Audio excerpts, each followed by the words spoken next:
चलो बच्चों हम लोग कंटिन्यू करते हैं। नेक्स्ट पॉइंट डिस्कस करते हैं बच्चों, cyclic polymer. Cyclic polymer silicon, ठीक है। इसके पहले हम लोगों ने सिलिकॉन्स का फॉर्मेशन कैसे हुआ था वो डिस्कस किया था। आज बच्चों हम लोग पढ़ेंगे कि साइक्लिक पॉलीमर सिलिकॉन्स है ना किस तरीके से आपके डिफाइन होते हैं।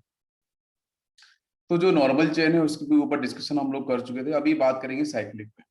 तो इसके अंदर बच्चों हम क्या करते हैं, डाई अल्काइल डाइक्लोरोसिलिकेट्स लेके आते हैं, मतलब सिलिकॉन के साथ है ना 2 क्लोरीन आपके होंगे, बाकी 2 आपके एल्काइल पार्ट। ये कैसे फॉर्म हुआ था इस पे भी हम लोगों ने डिस्कशन किया था। और इसके साथ बच्चों हम लेके आएंगे 2 वाटर मॉलिक्यूल हाइड्रोलिसिस। और हाइड्रोलिसिस जब करेंगे तो यहां से आपको पता है कि वाटर मॉलिक्यूल्स के पास प्रेजेंट है H plus and O H minus, यहां भी प्रेजेंट है H plus and O H minus. तो यहाँ से ये HCl पार्ट, यहाँ से ये वाला HCl पार्ट, तो यहाँ से आपके 2 HCl मॉलिक्यूल्स हो जाएंगे रिलीज। और उसके बाद सिलिकॉन के साथ बच्चों आपको मिलेंगे 2 एल्काइल पार्ट जो एज इट इज प्रेजेंट थे, बाकी 2 आपको मिल जाएंगे यहाँ पे हाइड्रोक्सी। इतना क्लियर हो गया यहाँ तक। अब इसके बाद क्या होगा, ये जो आपको मॉलिक्यूल्स यहाँ मिल रहे हैं, तो बच्चों मैंने साइक्लिक अगर वर्ड यूज किया है तो साइक्लिक पॉलीमर्स हम कैसे डिजाइन कर सकते हैं। तो साइक्लिक पॉलीमर्स के लिए कम से कम, जैसे सिलिकेट्स में हम लोगों ने बात करी थी, तो साइक्लिक के लिए बेटा कम से कम 3 यूनिट्स आपको चाहिए, 3 यूनिट्स। तो यहां से मैं इसकी 3 यूनिट्स इस रिएक्शन के थ्रू मैं फॉर्म कर लूंगा, और इन्हीं 3 यूनिट्स को हम लोग यहाँ पे कंबाइन करेंगे। तो कंबाइन करेंगे तो देखेंगे कि यहाँ पे आपका ये सिलिकॉन, एक alkyl part, next alkyl part, यहाँ पे आपका ये OH, और इधर से आपका ये OH। फिर यहाँ पे एक सिलिकॉन आएगा, 2 एल्काइल पार्ट इस तरीके से अटैच कर देंगे अपन, यहाँ पे OH, और इधर भी आपका ये OH। नेक्स्ट यहाँ पे मैं लेता हूँ सिलिकॉन, इसके साथ 1 alkyl part, second alkyl part, now this is hydroxy, और यहाँ पे ये हाइड्रोक्सी। तो 3 यूनिट्स मैंने यहाँ पे ले ली, आपको दिख रहा होगा। 1 यूनिट तो बच्चों ये हो गई है फर्स्ट, एंड सेकेंड यूनिट आपकी यहाँ से ये हो चुकी है, थर्ड यूनिट्स आपकी ये हो चुकी है। 3 यूनिट्स मैंने यहाँ पे ले ली है। साहिल बेटा प्लीज ये माइक को बंद करो, आप जानबूझ के प्रॉब्लम मत क्रिएट किया करो बच्चों, ठीक है। तो यहाँ पे देखेंगे 3 यूनिट्स आपको मिल रही है, ठीक है। इसको मान लेते हैं अपन फर्स्ट यूनिट, ये सेकेंड यूनिट, ये थर्ड यूनिट। अभी तीनों यूनिट मिल रही हैं, इन तीनों यूनिट से हम लोग क्या करने वाले हैं, वाटर मॉलिक्यूल्स को बाहर निकालने वाले हैं, ठीक है। तो यहाँ से H, यहाँ से ये OH, ठीक है। अब इधर से हम लोग OH ले सकते हैं, यहाँ से H ले लो, यहाँ से OH, देन यहाँ से आपका H। तो टोटल आप देख रहे होगे यहाँ से एक वाटर मॉलिक्यूल यहाँ से रिलीज होगा बच्चों, एक वाटर मॉलिक्यूल यहाँ से रिलीज हो चुका है, और एक वाटर मॉलिक्यूल यहाँ से रिलीज होगा, ठीक है। तो इसको अपन लोग कंडेंसेशन पॉलीमर्स कैटेगरी में डाल सकते हैं, क्योंकि यहाँ से रिमूव हो रहा है वाटर मॉलिक्यूल। तो फाइनली बेटा जो स्ट्रक्चर मिलेगा वो क्या मिलेगा, आप देखो ध्यान से। इस सिलिकॉन के साथ 2 एल्काइल पार्ट होंगे, बाकी आपका ऑक्सीजन, एक ऑक्सीजन यहाँ पे। नेक्स्ट आपका यहाँ से silicon, 1 alkyl part, second alkyl part, यहाँ पे ऑक्सीजन आएगा, एक सिलिकॉन यहाँ पे इस तरीके से कनेक्ट होगा, एल्काइल पार्ट एंड ये एल्काइल पार्ट। क्लियर है। तो ये आप देख सकते हो यहाँ पे ये जो स्ट्रक्चर आपका बन रहा है, ये स्ट्रक्चर बच्चों सिलिकॉन्स को ही रिप्रेजेंट कर रहा है। बट ये जो आपका सिलिकॉन है ये आपका साइक्लिक है, ठीक है। This is cyclic silicon. तो साइक्लिक सिलिकॉन्स कैसे फॉर्म हुआ है, प्रोसेस क्या है, क्या इतनी बात सभी बच्चों को समझ में आई है, बताओ बच्चों जल्दी से। इतनी बात सभी को यहाँ तक क्लियर हो गई है। इसके पहले लीनियर चेन सिलिकॉन्स भी हम लोगों ने पढ़ा था, ठीक है। सभी के माइक अनम्यूट हैं, आप लोग बीच में बोल सकते हो, ठीक है, अगर मैं पूछता हूँ। तो बच्चों यहाँ पे ये साइक्लिक पॉलीमर्स जो सिलिकॉन है वो क्लियर हुआ है सभी को? Yes sir. ओके, आवाज तो आ रही है ना मेरी क्लियर सभी को? ठीक है। यस तो सर। हाँ, ये आपका साइक्लिक पॉलीमर सिलिकॉन्स यहाँ पे आपका फॉर्म हो चुका है। अच्छा, इसके पहले जो लीनियर लीनियर चेन सिलिकॉन्स के बारे में हम लोगों ने बात करी थी, तो उस लीनियर चेन सिलिकॉन में linear chain silicon linear chain silicones में आपको मैंने बताया था कि एक बच्चों सिंपल सा एक चेन होता है, नॉर्मल चेन आपको मिलेगा परफेक्टली, ठीक है।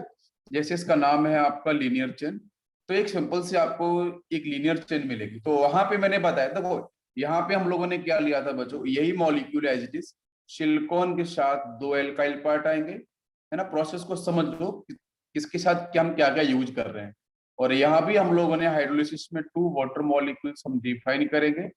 और यहां से आपको पता है कि एक H2O ऊपर आएगा, एक H2O आपका नीचे आएगा, 2 वाटर मॉलिक्यूल्स हैं। तो यहाँ से आपका ये वाला HCl पार्ट और यहाँ से ये HCl पार्ट, तो इसलिए यहाँ से आपके 2 HCl रिलीज हो जाएंगे। मैं लास्ट जो पढ़ाया था उसको मैं सिर्फ समराइज कर रहा हूँ बच्चों। तो यहाँ सिलिकॉन के साथ एक एल्काइल पार्ट एंड सेकेंड, यहाँ पे आपको OH एंड आपका ये OH, ठीक है। ये आपको मिल जाएगा प्रोडक्ट, ठीक है। और ये प्रोडक्ट आपको मिल जाएगा। इसके मिलने के बाद आपको पता है कि लीनियर चेन अगर मुझे फॉर्म, अगर बेटा मुझे रिंग फॉर्म करना था तो कितने यूनिट चाहिए, 3 यूनिट्स। तो लीनियर चेन का मतलब बेटा कंटिन्यूअस अरेंजमेंट। तो यहाँ पे मैं क्या करूंगा, इनके 2 यूनिट्स, ओनली 2 यूनिट्स, इसके ना मैं 2 यूनिट्स लूंगा ओनली। अगर बेटा मैंने 3 यूनिट्स लिया तो क्या बनेगा, साइक्लिक वाला बनेगा। अगर 2 यूनिट्स अपन लेते हैं तो फिर देखो आंसर कितना ईजी हो जाएगा। यहाँ पे आपको ये रिमूव पे कैसे करता हूँ वो समझ लो। यहाँ से आपका ये OH पार्ट आएगा, एक OH पार्ट आपका यहाँ पे, और इसको बेटर है ना OH को आप ना लीनियरली अरेंज कर दो तो बेटर रहेगा, क्योंकि लीनियरली अरेंज करने से ना कोई दिक्कत नहीं होगी। वो आपको नेक्स्ट स्टेप कैसे होगी वो आपको समझ में आती जाएगी एक साथ में। तो मैंने यहाँ पे क्या किया है, OH को अपन यहीं जोड़ लेते हैं और यहाँ पे एल्काइल पार्ट। फिर इसके सामने मैं नेक्स्ट मॉलिक्यूल लेके आता हूँ, सेकेंड मॉलिक्यूल इसी का ही सेम, यहाँ से आपका ये OH, क्योंकि 2 यूनिट्स बच्चों हम लोगों ने यहाँ से लिया है। तो H और OH मैंने बोला था, आप यहाँ सीधा वाटर मॉलिक्यूल्स एलिमिनेट कर दो। वाटर मॉलिक्यूल्स बच्चों जैसे एलिमिनेट होगा ना, तो यहाँ से आंसर आपको दिख जाएगा, ठीक है। यहाँ पे एक सिलिकॉन आएगा, नेक्स्ट बीच में एक ऑक्सीजन आ जाएगा, और इधर आपका एक सिलिकॉन आएगा, ऊपर एक एल्काइल पार्ट, यहाँ पे एल्काइल पार्ट, ठीक है।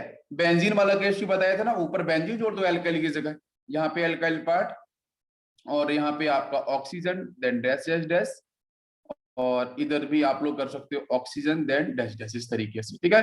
तो ये लॉन्ग चेन आपको यहाँ पे देखने को मिलेगी। क्लियर है बच्चों, सभी को इतनी बात क्लियर हो रही है, ठीक है। यहाँ पे आपका बॉन्ड भी देखो, SiO बॉन्ड, आपको ये बॉन्ड भी आपको दिखाई दे रहा है। तो ये आपका लीनियर चेन सिलिकॉन्स का एग्जाम्पल है। आप कंटिन्यूस चेन को बढ़ाते जाओ, कोई दिक्कत हो तो कोई ऐसी प्रॉब्लम होने वाली नहीं है।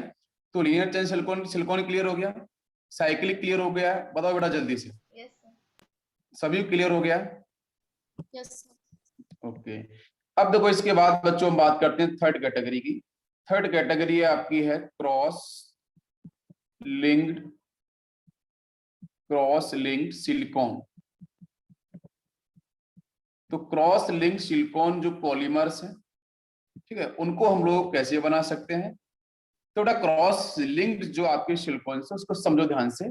हमारे पास कंपाउंड है, यहाँ पे इस तरीके से मैं 3 क्लोरीन वाला सिलिकॉन में लूंगा, और उसके साथ में लेके आऊंगा 3 वाटर मॉलिक्यूल्स HNOH। ध्यान दो बच्चों कितने यूनिट में कहाँ ले रहा हूँ, this is very very important, ठीक है।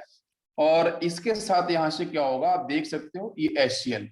तो ये 3 HCl मॉलिक्यूल्स यहाँ से रिमूव हो जाएंगे बच्चों, और यहाँ से आपका मिल जाएगा alkyl part and silicon.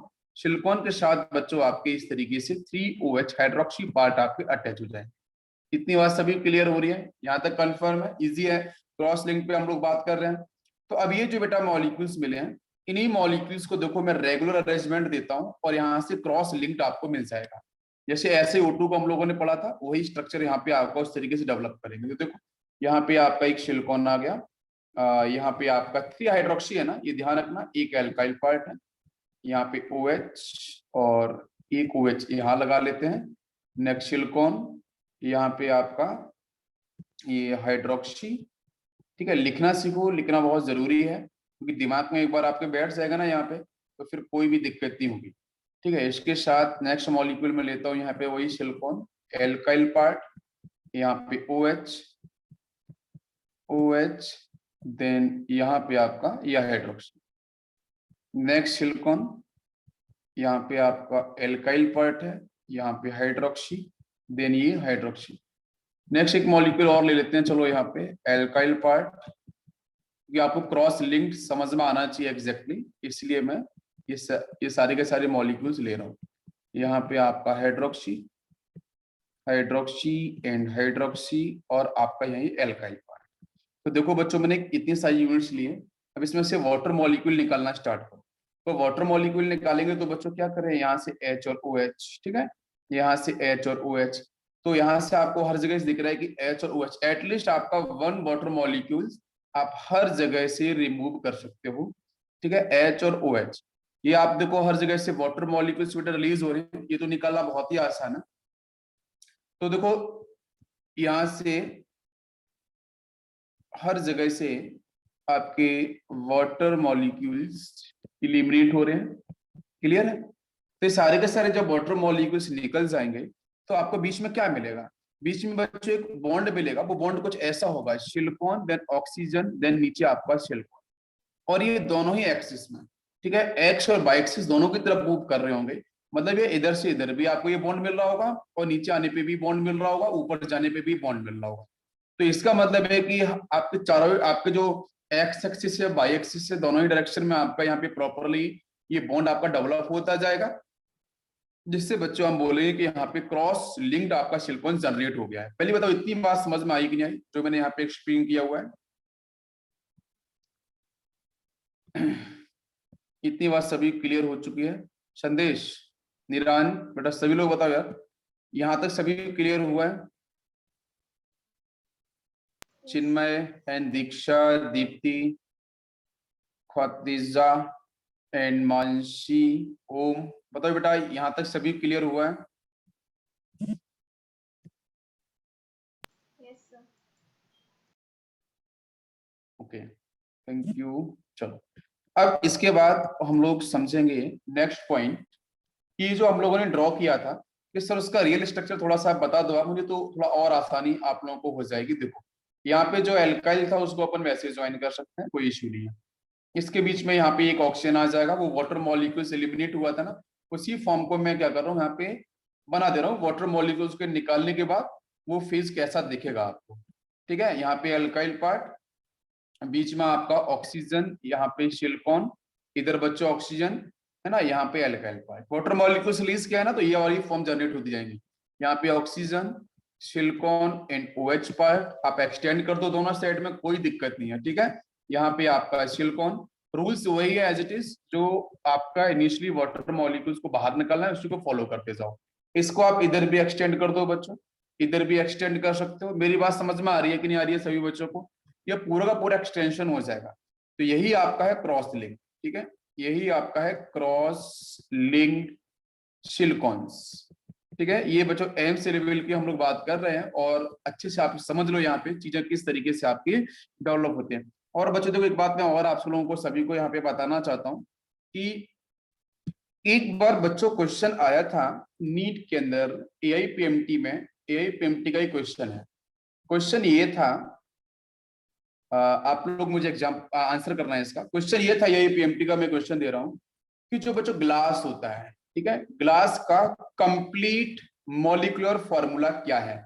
4 option दे रखे थे, कंप्लीट मॉलिक्यूलर फॉर्मूला ग्लास का क्या होता है, ठीक है। ये क्वेश्चन सिर्फ आया था, 4 मार्क्स देके गया था बच्चों। तो कंप्लीट मॉलिक्यूलर फॉर्मूला ग्लास का क्या होता है, संदेश में बताया Na2O होता है, CO डॉट, हाँ सिलिकॉन कॉम्बिनेशन है, बिल्कुल सही है, बहुत एक्यूरेट है। देखो ग्लास जो बेटा है वो कैसे कैसे किस तरीके से फॉर्म होता है। एक बच्चों आता है कंपाउंड, सिलिका से रिलेटेड है ये, सिलिका की कंपोजिशन होती है Na2SiO3 प्लस बच्चों होता है कैल्शियम का CaSiO3 प्लस बच्चों होता है आपकी सिलिका SiO2। बेटा तो ये 1:4 1:4 ये क्वेश्चन आया था जेईई मेंस में AIEEE के अंदर, कि जब ग्लास का जो फॉर्मेशन होता है उसमें आपके ये जो 3 कंपोजिशन है, सोडियम का, कैल्शियम का जो आपका सिलिकेट है, प्लस आपका यहाँ पे जो नॉर्मल सिलिका है, इनका रेशियो का परसेंटेज क्या है, तो 1:4।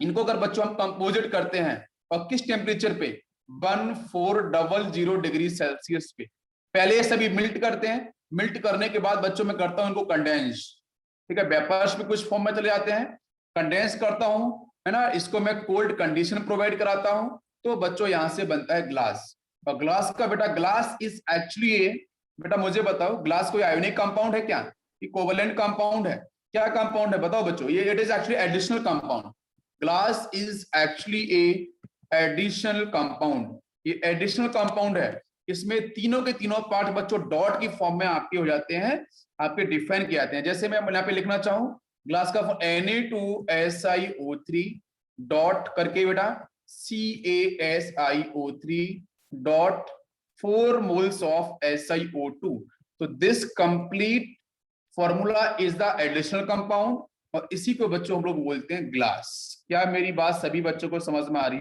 है, यहां तक सभी बच्चों क्लियर हो रही है? तो बच्चों सोडियम और कैल्शियम के सिलिकेट्स होते हैं और सिलिका प्रेजेंस होती है, टेम्परेचर बच्चों होता है 1400 डिग्री सेल्सियस, और उसको बच्चों हम लोग हीट करते हैं, फिर कंडेंस करते हैं, जो पेपर्स कुछ बन जाती हैं।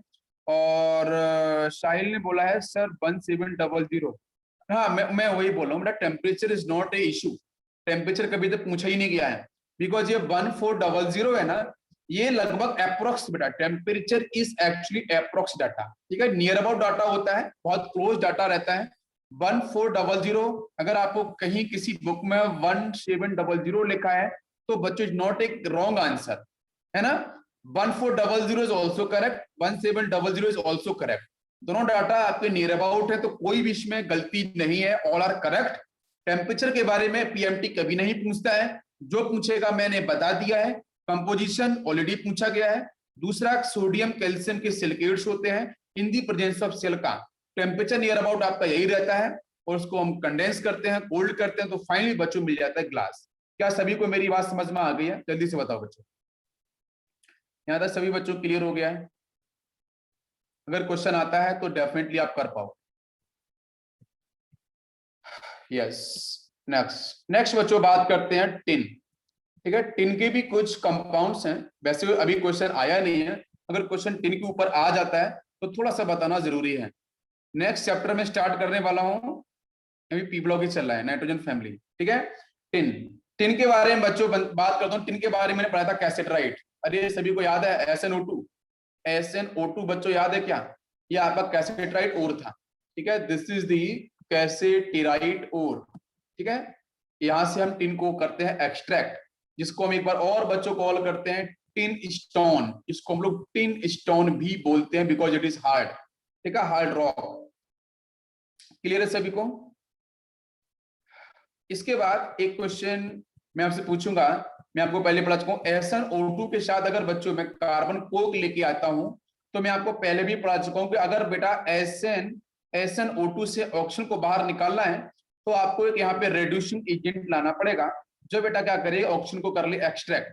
तो यहाँ बच्चों होगा आपका 0 oxidation number, it will convert into CO2 moles में, और प्लस बच्चों यहाँ से आपका SN हो जाएगा रिलीज, टिन आपका रिलीज हो जाएगा। टिन वैसे भी इंपॉर्टेंट एलिमेंट है, ठीक है, इसको आपको ध्यान रखना है। टिन आपका किस कलर का होता है, टिन आपका किस कलर का होता है बताओ जरा, टिन किस कलर का होता है? व्हाइट कलर का होता है, ठीक है, व्हाइट कलर का होता है, सिल्वरी व्हाइट इसको बोलते हैं जनरली हम, सिल्वरी व्हाइट, ठीक है, सिल्वरी व्हाइट कलर का आपको ये टिन मिलता है।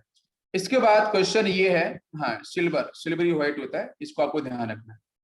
इसके बाद कन्वर्जन होता है, टिन जो है वो अलग अलग फॉर्म में पाया जाता है, इसकी पहली फॉर्म होती है ग्रे फॉर्म, ठीक है, ग्रे फॉर्म, ग्रे टिन बोलते हैं इसको। सेकेंड, ग्रे से बेटा हम टिन में ग्रे से हम कन्वर्ट कर सकते हैं व्हाइट टिन में, तो व्हाइट टिन बेटा कन्वर्ट करने के लिए चाहिए 18 डिग्री सेल्सियस, तो ग्रे से बेटा व्हाइट में कन्वर्ट हो जाएगा।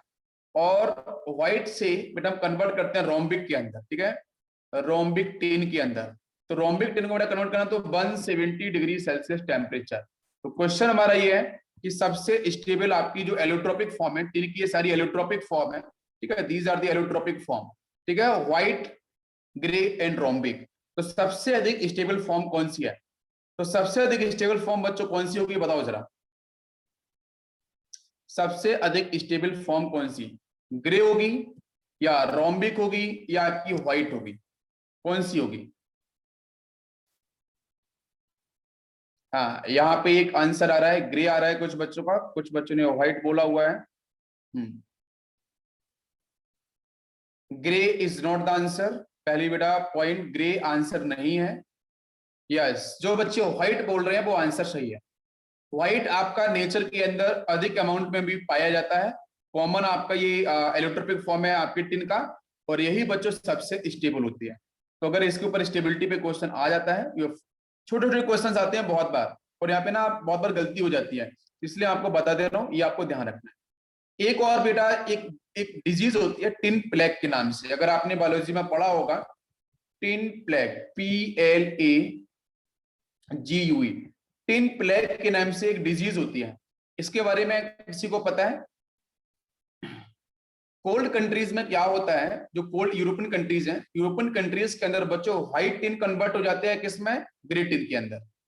हाँ बिल्कुल, संदेश ने सही बोला है, व्हाइट टिन, ये जो यूरोपियन कंट्रीज है ना, लगभग जो भी छोटे छोटे कंट्रीज हैं यूरोपियन, उन यूरोपियन कंट्रीज के अंदर आपका, हाँ पाउडर फॉर्म बिल्कुल सही है, तो वहां पे व्हाइट टिन कन्वर्ट होता है आपके ग्रे टिन के अंदर कोल्ड कंट्रीज में, ठीक है।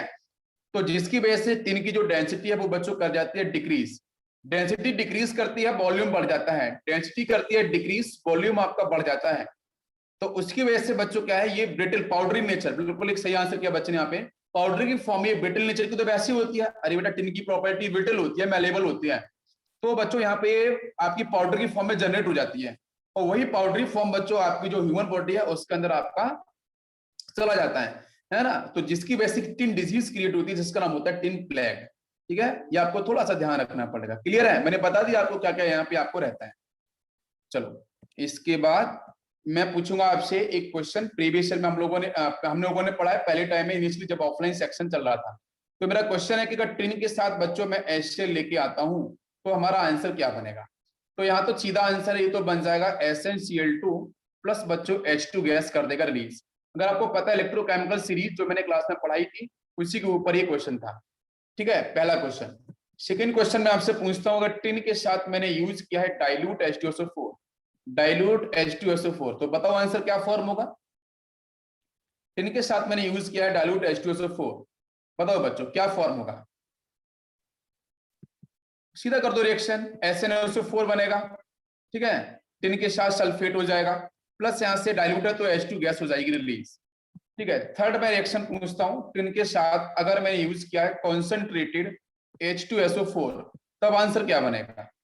टिन के साथ अगर मैंने कौन यूज किया है, तो बेटा कॉन्सेंट्रेटेड H2SO4 यूज जैसे करोगे ना, तो यहाँ से SO2 गैस आपको एक्स्ट्रा मिलेगी, ये बात समझ लो ध्यान से। तो एक तो आंसर मिलेगा SnSO4, ये ट्वाइस हो जाएगा, प्लस बच्चों SO2 गैस मिलेगी, और इसके साथ बच्चों स्मॉल अमाउंट के अंदर वाटर मॉलिक्यूल्स भी मिलेगा, बिकॉज इट इज कॉन्सेंट्रेटेड, ठीक है। नेक्स्ट फोर्थ रिएक्शन, जो इंपॉर्टेंट एक्शन में वही आपको बता रहा हूं।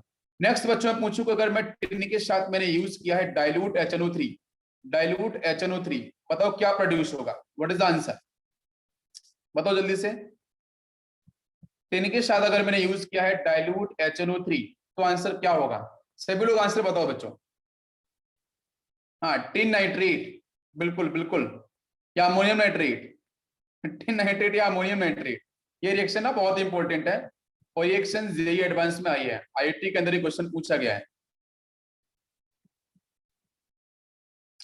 क्या फॉर्म होगा, कोशिश करो बेटा, यहाँ पे थोड़ा रिएक्शन मैकेनिज्म की हेल्प लेता हूं मैं। देखो, सबसे पहले SN के साथ आपका HNO3 आएगा ना, HNO3, तो यहां से प्रोड्यूस होगा आपका SN और NO3, यहाँ पे ट्वाइस, प्लस ये रिलीज करेगा H2 गैस, ठीक है, पहली step, first step. Second step में क्या होगा, सेकेंड स्टेप के अंदर ये जो आपका HNO3 है वो बेटा रिएक्शन करेगा आपके, यहाँ पे ना एक बात आप ये समझ लो, मैं बहुत बार यहाँ पे एक बताता हूँ कि आपका यहाँ पे H2 गैस रिलीज होती है, वो H2 गैस रिलीज ना होकर यहाँ पे नेसेंट हाइड्रोजन छोड़ता है ना।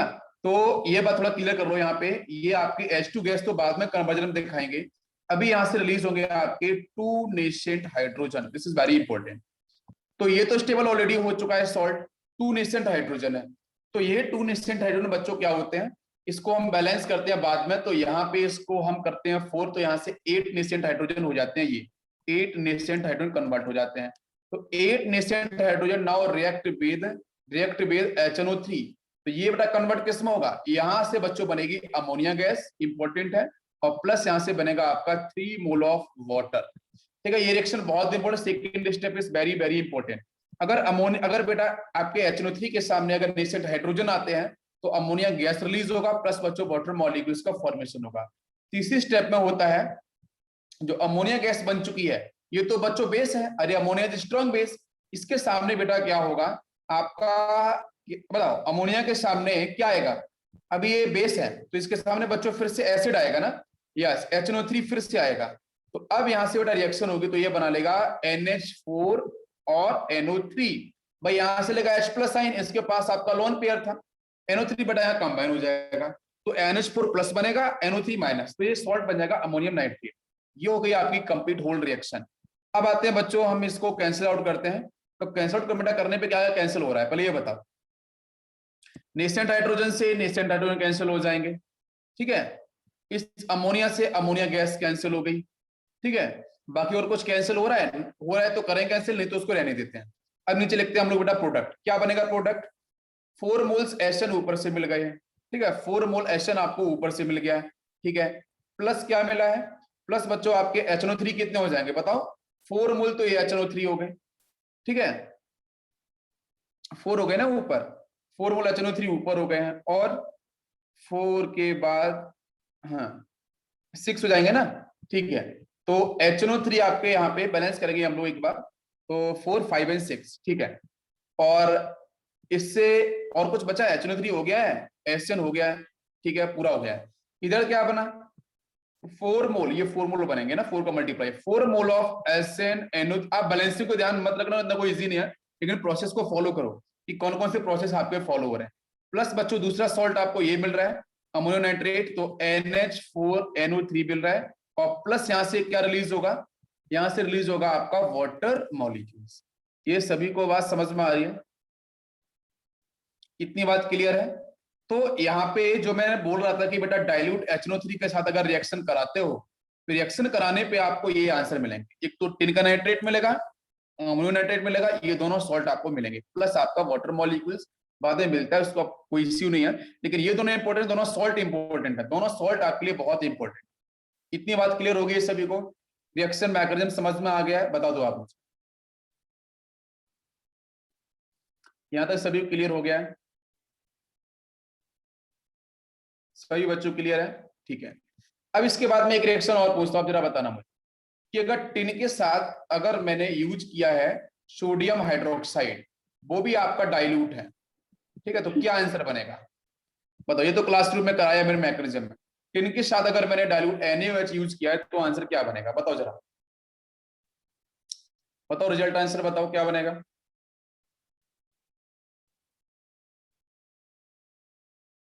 फर्स्ट एक्टिवेट वाटर, हाँ वो प्रोसेस आप कर लो, वो प्रोसेस कर लो, है ना, वो आपको ऑलरेडी पता है, इसलिए मैं फिर से रिवाइज से पे रिवीजन है, दिस इज ओनली रिवीजन, मैं फिर से एक्सप्लेन, है ना, अगर आपको जरूरत पड़ेगी तो एक्सप्लेन करूंगा। निरांत ने तो आंसर अच्छा किया है, निरांत ने किया है Na2SNO3, ठीक है, यहाँ पे आंसर किया है Na2SNO3 प्लस यहाँ से H2 गैस रिलीज की होगी।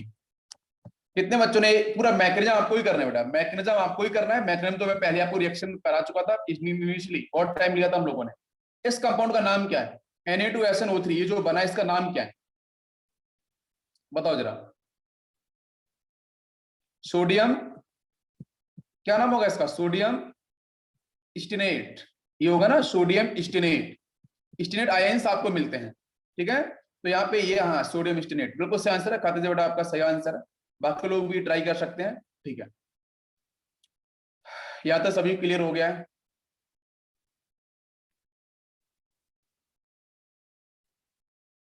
ठीक है, तो इसके साथ बच्चों हमारा ये चैप्टर होता है फिनिश।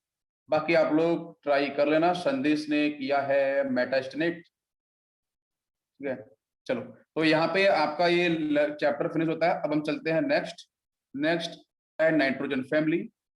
नाइट्रोजन फैमिली को बेटा हम लोग कॉल करते हैं निट्रोजन फैमिली, यहाँ पे साइलेंट होता है, निट्रोजन का बच्चों मतलब होता है सफोकेशन। क्या मतलब होता है? सफोकेशन। ठीक है, इसको उसको बोलते हैं हम लोग निट्रोजन फैमिली।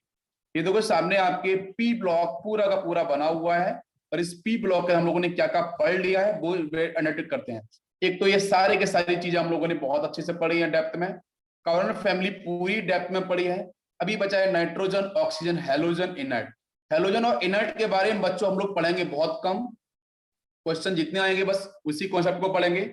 और नाइट्रोजन ऑक्सीजन इसको थोड़ा डेप्थ में पढ़ना पड़ेगा, जैसे हम लोगों ने बोरोन और कार्बन पढ़ा है।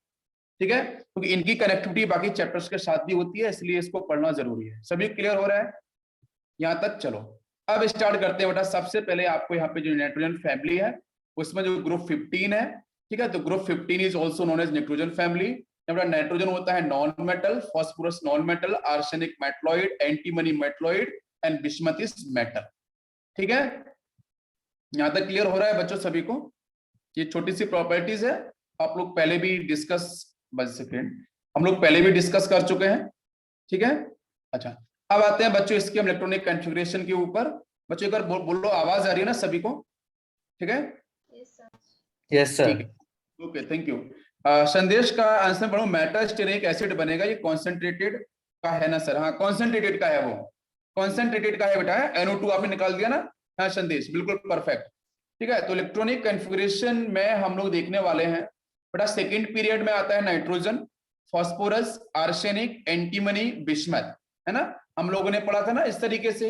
नहीं, ये भी एक ट्रिक हो सकती है, नहीं पसंद ऐसे, नहीं पसंद ऐसे सब भाई।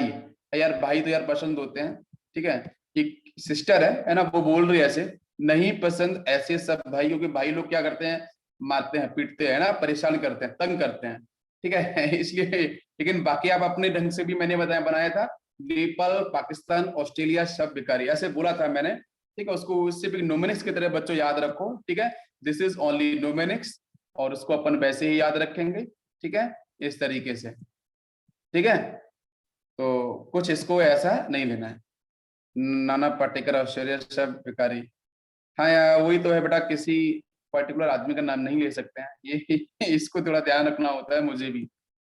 नाना पाटेकर, ऐश्वर्या सब बेकारी। हाँ बेटा बिल्कुल, हम लोग थोड़ा क्या कर सकते हैं, इसी से बचने की कोशिश करते हैं, क्योंकि पब्लिकली ये लेक्चर्स आते हैं तो फिर किसी का नाम नहीं लेते हैं कि किसी को कुछ प्रॉब्लम हो, किसी कुछ इश्यू हो। ठीक है, तो हम अपने पाकिस्तान ये सब कर सकते हैं, तो उस पर हम बोल सकते हैं और कुछ भी नहीं। ठीक है, तो बच्चों यहाँ पे जनरल कॉन्फ़िगरेशन क्या होता है आपको पता है, NH2NP3, NH2NP3, this is general electronic configuration. General configuration आपको ये मिल जाएगा बेटा। पीरियड नंबर n का मतलब बच्चों पीरियड नंबर है। आप पीरियड नंबर, क्वांटम नंबर जो है आपका प्रेशनल क्वांटम, उसकी वैल्यू पुट करते जाओ। ये सेकंड पीरियड है बेटा 2, तो आपका 2s2 2p3, ये 3 है तो 3s2 3p3, 4th है बेटा तो 4s2, और बाकी इस तरीके से पूरे का पूरा इलेक्ट्रॉनिक कॉन्फ़िगरेशन यहाँ पे डिफाइन हो जाएगा। आप लोगों को पहले से भी पता है, ठीक है, क्योंकि आप लोग बहुत ब्रिलियंट हो। ठीक है, मैं तो बाद में आया था, आप लोग बहुत ब्रिलियंट हो सीरियसली। तो बच्चों यहाँ पे इलेक्ट्रॉनिक कॉन्फ़िगरेशन है। अब इस इलेक्ट्रॉनिक कॉन्फ़िगरेशन के अंदर आप देख सकते हो कि नाइट्रोजन बच्चों ये तीनों ही स्टेट को ऑक्युपाई करता है, डिफाइन करता है, फॉस्फोरस भी करता है, आर्सेनिक भी करता है, एंटीमनी भी करता है। लेकिन बिस्मथ बच्चों यहाँ पे इनर्ट पेयर इफेक्ट की थोड़ी सी कहानी होती है, बस उसमें थोड़ा ऊपर नीचे होता है। बट यहाँ पे क्या है कि +3 पहले आ जाएगा, वो स्टेबिलिटी ऊपर है, -3 देन आपका +5। अब मेरा क्वेश्चन ये है कि क्या यहाँ पे इनर्ट पेयर इफेक्ट वर्क करता है, यस और नो? क्या यहाँ पे इनर्ट पेयर इफेक्ट वर्क करता है? बताओ बच्चों, आंसर करो। तो साइज में देखेंगे down the group, atomic size बच्चों इंक्रीज होता है, तो ये आपका सीक्वेंस हो गया है। ठीक है, ठीक है सभी लोग। हाँ एंटीमनी का कलर लगभग सेम हो जाता है वहां पे।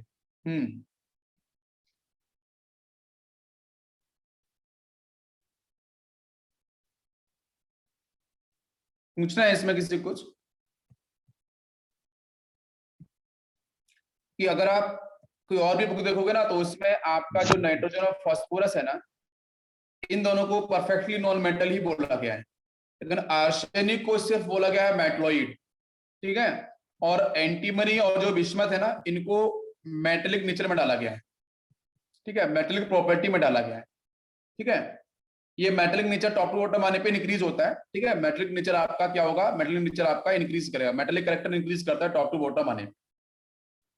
बाकी फिजिकल स्टेट की बात करेंगे तो आप मुझे तो नाइट्रोजन रूम टेम्परेचर बच्चों गैस की फेज में होता है, नाइट्रोजन आपका पहला एलिमेंट है ना, रूम टेम्परेचर पे N2 डायटोनिक फेज में होता है ना, गैस की फेज में मिलता है। बट क्या फास्फोरस बच्चों गैस की फेज में होता है, बताओ?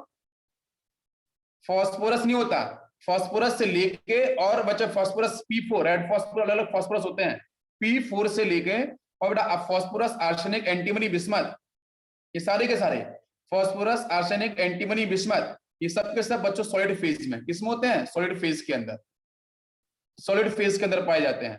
क्लियर है क्या? व्हाइट फास्फोरस हाँ गैस की फेज में कभी कभी पाया जाता है, 3 एलोट्रोपिक फॉर्म होती हैं फास्फोरस की, हाँ 3 एलोट्रोपिक फॉर्म होती हैं। बेटा साइज के बारे में हम बात कर रहे थे, साइज के बारे में तो क्लियर कर देते हैं। साइज में आपको पता है टॉप टू बॉटम आने पे definitely size will increase, size आपका क्या करता है, इंक्रीज ही करता है ना। लेकिन अगर मैं बात करूं नाइट्रोजन, इसका बच्चों कितना होता है, अराउंड आपका 70 पाइकोमीटर होता है ना, पिकोमीटर बोलते हैं बहुत बार तो, ठीक है। अच्छा, तो यहाँ पे नाइट्रोजन है, फास्फोरस है, फास्फोरस का होता है 110, ठीक है। उसके बाद आता है आपका आर्सेनिक, इसका होता है 121, और इसके बाद आता है आपका एंटीमनी, ठीक है। नेक्स्ट आपका जो एलिमेंट आएगा वो रहेगा आपका एंटीमनी, एंटीमनी का आपका आता है 141, और आपका जो बिस्मथ है इसका साइज आता है बेटा एटॉमिक साइज समथिंग आपका 146 पाइकोमीटर, ठीक है। ये आपका बिल्कुल एकदम प्रॉपर करेक्ट डाटा है, डाटा के बेस में मैं बात कर रहा हूँ। या आपका यहाँ पे पाइकोमीटर बेटा इसका यूनिट है सभी का, पीएम में हम रिप्रेजेंट कर रहे हैं, पिकोमीटर भी बहुत लोग बोलते हैं अलग अलग तरीके से। तो बच्चों यहाँ पे 70 है, यहाँ 110 है, 121 है, 141 है, 146 है। तो 146 141 में बहुत डिफरेंस होता नहीं है, इसलिए आप यहाँ पे ध्यान रखने के टॉप टू बॉटम आने पे nuclear charge, effective nuclear charge, इसकी वैल्यू क्या होती है बच्चों, इंक्रीज और डिक्रीज, डिक्रीज होती है। लेकिन इलेक्ट्रोलाइट जाने पे इफेक्टिव न्यूक्लियर चार्ज की वैल्यू बढ़ती जाती है। लेकिन यहाँ बच्चों में बात करता हूँ addition of new energy cells, new energy cells के इंक्रीज होने पे यहाँ पे साइज करेगा इंक्रीज कर, शील्डिंग इफेक्ट को भी हम लोग यहाँ पे बोल सकते हैं। क्या सभी को मेरी बात समझ में आ रही है? क्लियर है क्या? Yes, sir. बेटा सभी को समझ में आ रही है? चलो राइट सर का रिकैप, हाँ मैं बताता हूँ ना, रिकैप वो बताता हूँ स्टेप बाय स्टेप। अभी यहाँ पे देखो साइज समझ में आ गया होगा, मैंने वैल्यू के बेस पे बात कर लिया। यस, अभी इसको हम लोग मैं बताने वाला हूँ, आप मुझे बताना जरा क्वेश्चन कि नाइट्रोजन और कार्बन इन दोनों में साइज किसका बड़ा है? फास्फोरस सिलिकॉन साइज किसका बड़ा है? बताओ जरा। आर्सेनिक और जर्मेनियम साइज किसका बड़ा है? नाइट्रोजन कार्बन में किसका बड़ा होगा बताओ?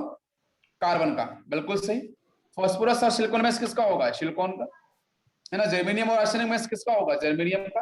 ये तो पता है इलेक्ट्रोलाइट जाने पे जेड इफेक्टिव चार्ज की वैल्यू क्या होती है? बढ़ती जाती है, तो साइज आपका छोटा होता जाएगा, ठीक है ना। परफेक्ट, बिल्कुल सही है। अब आते हैं मैडम आयोनाइजेशन एनर्जी की तरफ। तो आयोनाइजेशन एनर्जी की अगर बात करते हैं, साइज तो समझ में आ गया होगा। आयोनाइजेशन एनर्जी की बात करते हैं तो आयोनाइजेशन एनर्जी का सीक्वेंस क्या होगा बताओ जरा। टॉप टू बॉटम आने पे आयोनाइजेशन एनर्जी की वैल्यू बच्चों क्या होती है? डिक्रीज होती है ना, कम एनर्जी देनी है आपको। आयोनाइजेशन एनर्जी क्या होती है? हम लोग सप्लाई करते हैं वो एनर्जी, है ना, आउटरमोस्ट इलेक्ट्रॉन्स को बाहर निकालने के लिए डिक्रीज करती है। तो बताओ जरा, तो जो आयोनाइजेशन एनर्जी है वो क्या होगी, डिक्रीज या इंक्रीज? क्या आंसर होगा? सबसे पहले देखो नाइट्रोजन, है ना, यहाँ पे फास्फोरस, आर्सेनिक, एंटी, आंसर करो, मैं आंसर सभी का रीड करूंगा, आंसर करो बच्चों, ठीक है। तो मैं पूछूं आपसे कि यहाँ पे जो कॉन्फ़िगरेशन है वो क्या है? वो है आपका NH2NP3, यही है ना। NH2 का मतलब ये 2 इलेक्ट्रॉन्स आ गए, ठीक है। बाकी NP3 की बात करोगे तो NP3 में 3 इलेक्ट्रॉन्स होंगे, ठीक है। वो आपका यहाँ पे अनपेयर्ड है, हाफ फील्ड है, कोई एक्साइटेशन नहीं होने वाला है। यहाँ पे ये जो आपको इलेक्ट्रॉन्स दिख रहे हैं 2 इलेक्ट्रॉन्स, ये बेटा होते हैं लोन पेयर्स। क्या होते हैं? लोन पेयर्स, ये लोन पेयर्स होते हैं। जो NH2 वाले हैं ना, ये लोन पेयर्स की तरह यहाँ पे एक्ट करेंगे, अच्छे खासे बेस मिलते हैं। बाकी 3 बच्चों यहाँ पे अनपेयर्ड होते हैं, तो 3 सिग्मा आपको बॉन्ड मिलने वाले हैं, 3 सिग्मा मिलेंगे ना। सभी क्लियर है? तो पहले मेरा क्वेश्चन ये है कि इसकी जो फर्स्ट आयोनाइजेशन एनर्जी है IE1, इसका ऑर्डर बताओ। फर्स्ट आयोनाइजेशन एनर्जी सबसे अधिक किसकी होगी? हाँ, फर्स्ट आयोनाइजेशन एनर्जी की वैल्यू बताओ सबसे अधिक किसकी होगी सभी में से? किसकी होगी बेटा, जल्दी से बताओ। नाइट्रोजन या फास्फोरस, नाइट्रोजन की सबसे हाई होगी, फर्स्ट आयनाइजेशन एनर्जी सबसे high because of small size, because of small size, बिल्कुल सही, स्मॉल साइज की वजह से सबसे देखोगे आपकी नाइट्रोजन की फर्स्ट आयनाइजेशन एनर्जी की मैं बात कर रहा हूं, फर्स्ट की। फिर इससे कम बेटा कौन आएगा, फास्फोरस आएगा ना, बिल्कुल सेम सीक्वेंस। फिर कौन आएगा, आर्सेनिक, और फिर आपका एंटीमनी, फिर आपका बिस्मथ, ये आपका ट्रेंड होगा। हाँ बिल्कुल सही, ये फर्स्ट आयनाइजेशन एनर्जी का सीक्वेंस है। मैं अगर आपसे पूछूं आयनाइजेशन एनर्जी सेकेंड, तो बेटा मैंने निकाला 1 इलेक्ट्रॉन यहां से, तो अभी बचाया क्या आपका np3 np2 बच गया है। अभी क्वेश्चन है कि एन जो आयनाइजेशन एनर्जी सेकेंड है वो सबसे अधिक किसकी होगी, उसका भी ऑर्डर बेटा वही, नाइट्रोजन की सबसे अधिक होगी, फिर कौन सा आएगा, फास्फोरस आएगा, फिर कौन सा आएगा, आर्सेनिक आएगा, अरे आएगा ना आर्सेनिक, फिर आपका कौन सा आएगा, वो एंटीमनी आ जाएगा, फिर लास्ट में आपका बिस्मथ। बट क्वेश्चन ये है कि एंटीमनी और बिस्मथ थोड़ा चेंज होता है, एंटीमनी और बिस्मथ में थोड़ा सा चेंज होता है, ठीक है। यहाँ पे आपकी बिस्मथ की एक्चुअली थोड़ी ज्यादा होती है, बिस्मथ की जो वैल्यू आती है वो समथिंग आपकी आती है 1600 से थोड़ी सी अराउंड ऊपर ही होती है, और एंटीमनी की जो वैल्यू आती है वो आती है समथिंग आपकी 1595, मतलब दोनों वैल्यूज बहुत क्लोज होती हैं, ये भी बात समझ लो, इन दोनों की वैल्यूज बहुत क्लोज होती है, एंटीमनी को बिस्मथ की, बिस्मथ की थोड़ी ज्यादा होती है, बस इसको थोड़ा ध्यान रखना है और कुछ भी नहीं, बाकी नॉर्मल ट्रेंड आपका वही फॉलो किया जाएगा।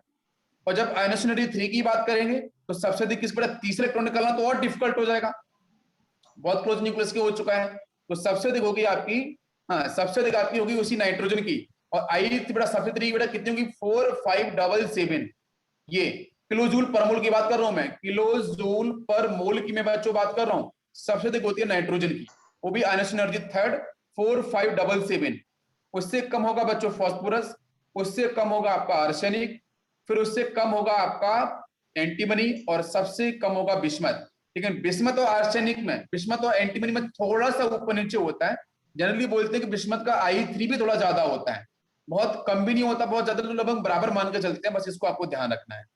अब हम बात करेंगे यहाँ पे, इलेक्ट्रोनेगेटिविटी पे, तो सबसे इलेक्ट्रोनेगेटिविटी किसकी होगी बताओ, नाइट्रोजन की कितनी थी 3.0 अगर आपको याद होगा, फास्फोरस की कितनी थी 2.1 इक्वल टू हाइड्रोजन होती है ना, फिर किसकी आएगी बच्चों, आर्सेनिक की कितनी होती है 2.0 होती है आर्सेनिक, फिर कौन सा आया था एंटीमनी, इसकी 1.9, इन तीनों लगभग बराबरी में आती है, और बिस्मथ की सबसे कम होती है जिसकी वैल्यू भी 1.9, इन तीनों की बहुत क्लोज होती है, ठीक है। This is the order of electronegativity, सबके सब बच्चों यहाँ पे क्या है अपने नॉन मेटल नेचर को शो करते हैं, लेकिन टॉप टू बॉटम जाने पे मेटलिक कैरेक्टर पर इंक्रीज।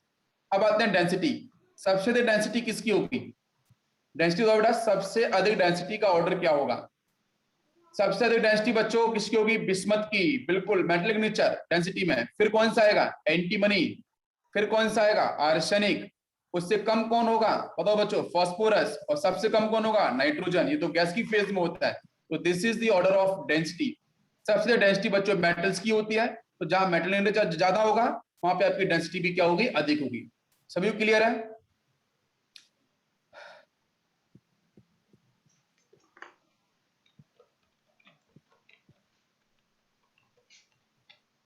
अब आते हैं बच्चों हम लोग एलोट्रोपी पे,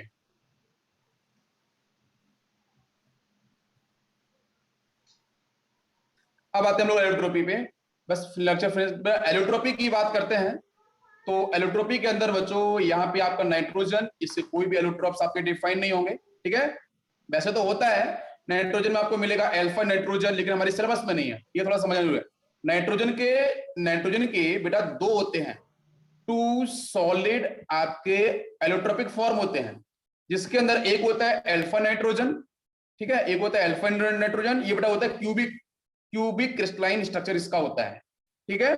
और एक होता है आपका बीटा नाइट्रोजन, ठीक है, ये होता है बेटा हेक्सागोनल, ये होता है हेक्सागोनल, ठीक है। एडवांस वगैरह में आ सकता है लेकिन आपके में नहीं आएगा, लेकिन ध्यान रखना है नाइट्रोजन के दो हैं सॉलिड, अल्फा और बीटा, अल्फा होता है क्यूबिक शेप में और ये होता है बेटा हेक्सागोनल शेप। फास्फोरस की बच्चे होती हैं white, red, black and scarlet, alpha black, beta black, violet. Arsenic होता है ग्रे, येलो, ब्लैक, बेटा एंटीमनी होता है येलो, ब्लैक एंड एक्सप्लोसिव। और बिस्मथ की बात करते हैं, हाँ बिस्मथ की बात करते हैं तो बिस्मथ में आपको हाँ वैसे आपका बिस्मथ तो जल्दी से आपके मिलते हैं, लेकिन फास्फोरस की हमारी इंपॉर्टेंट है सिलेबस में नीट के लिए, ठीक है। तो यहाँ पे हम लोग करते हैं लेक्चर फिनिश, ठीक है। ये देखो आप लोगों के लिए है सिंबल, ठीक है। तो आप मजे करो और बाकी हम लोग कल फिर मिलेंगे, तो लेक्चर को करेंगे बेटा नेक्स्ट, फिर से कंटिन्यू, ठीक है। 1 सेकेंड।